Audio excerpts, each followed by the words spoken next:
Good evening. I'm Stanley Pacion, and this is part 2 of an article that I previously had published in the medical journal Medical Aspects of Human Sexuality way back in 1970.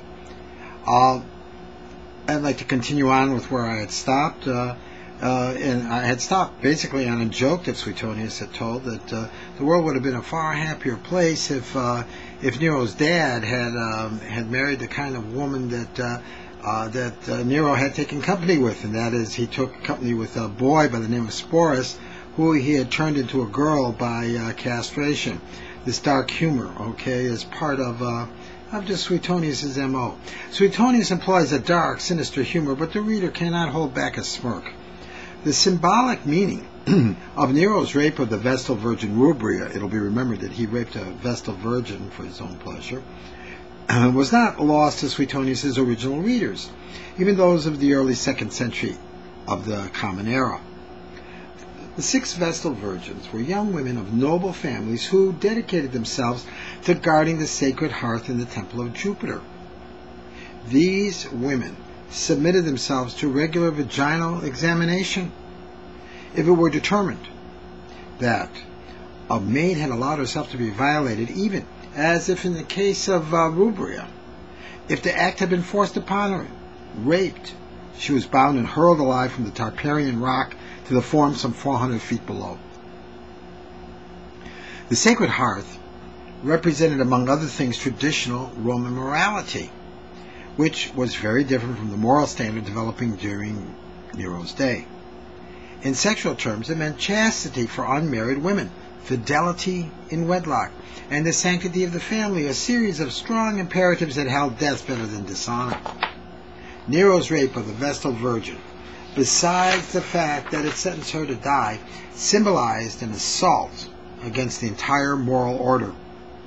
It was a sacrilege, a willful trespass against all things holy, and signaled the commencement of a reign of depravity.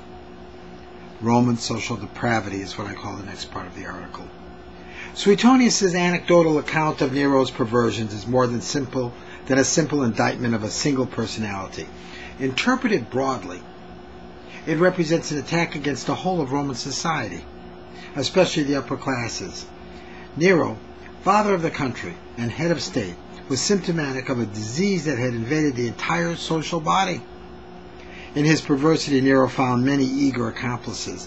Whenever he floated down the Tiber to Ostitia or cruised past Baiae, he had a row of temporary brothels erected along the shore where a number of noble women, pretending to be madams, stood waiting to solicit his customs.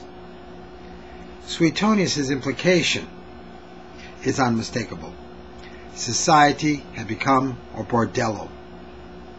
The state no longer responded to the demands of empire, but to the beckons of madams.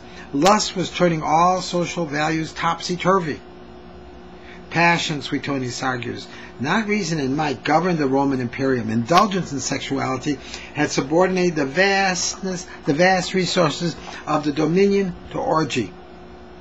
His feast now lasted from noon till midnight, Suetonius writes, with an occasional break for diving into a warm bath, or, if it were summer, into snow-cooled water. Suetonius, sometimes he would drain the artificial lake in the Campus Martius or the other in the circus and hold public dinner parties there, including prostitutes and dancing girls from all over the city among his guests. Nero's flagrant disregard for traditional Roman morality reached its peak in his attack on the family. He had an unnatural attachment for his mother. The seriousness with which antiquity viewed the crime of incest is brilliantly presented in the play Oedipus Rex. Even in Nero's day, the crossing of this sexual line had terrible repercussions. Once again, Suetonius works his favorite theme. The sexual instinct, because it constantly seeks new forms of arousal, proceeds to the corruption of all moral norms. Addiction to sex, Suetonius seems to say, has terrible end. The passion he felt for his mother, I'm quoting here again, the passion he felt for his mother, Agrippina, was notorious, but her enemies would not let him consummate it, fearing that, if he did, she would become even more powerful and ruthless than hitherto. So he found a new mistress who was said to be in her spit and image. Some say he did, in fact, commit incest with Agrippina every time they rode in the same litter. The state of his clothes when he emerged proved it. For Suetonius, the sexual need not only doubles upon itself and falls to perversion, it also makes for violence. The destruction, mayhem, and brutality that marked Nero's reign had its direct cause in sexuality. From its earliest years, the Roman state was militaristic. War was commonplace.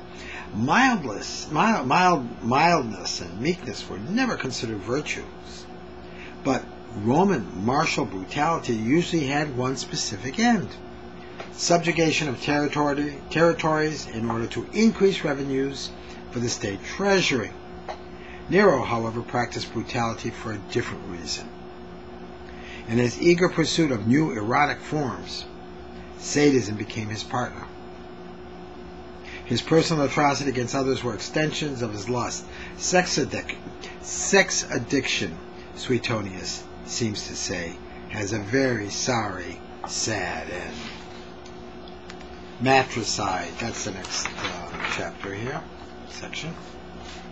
Nero's murder of his mother, Agrippina, is often represented as the most startling example of this kind of sadism. Nero attempted to murder at least 4 times. Agrippina herself, largely because of Suetonius' account of her life in murder, has become the second most famous mother in Western history. Though Nero's motives for the crimes were mixed, Suetonius shows that there was a strong sexual undertow. This long excerpt is a case study of Oedipal lust rage and one of the most famous passages in Roman literature. And now I'm going to quote from Nero as he describes, a quote from Suetonius as he describes Nero's murder of his mother. He had a collapsible cabin boat design which would either sink or fall in on top of her. Under the pretense of reconciliation, he sent the most friendly note inviting her to celebrate the feast of Minerva with him at Baiae, and on her arrival made one of his captains stage an accidental collision with the galley in which she had sailed. Then he protracted the feast until a late hour, and when she at last said, "Nero, I really must get back to Baiae," he offered her his collapsible boat instead of the damaged gallery. Nero was in a very happy mood as he led his Agrippina down to the quay, and he even kissed her breasts before she stepped aboard. He sat up all night on tenterhooks of anxiety, waiting for the news of her death.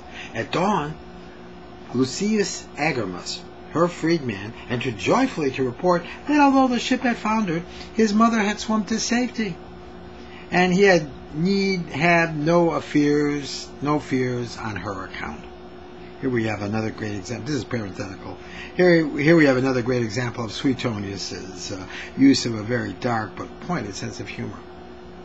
For want of a better plan, Nero ordered one of his men to drop a dagger surreptitiously beside Agrippina, whom he arrested once on the charge of attempted murder.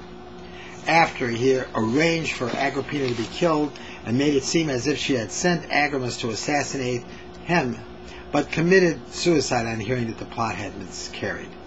The kissing of Agrippina's breast before he let her down the pier to what he believed would be her death is only one example of Nero's sadistic bent.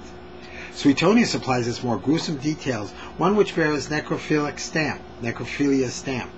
It appears that Nero rushed off to examine Agrippina's corpse, handling her legs and arms critically, and between drinks discussing the good and bad points.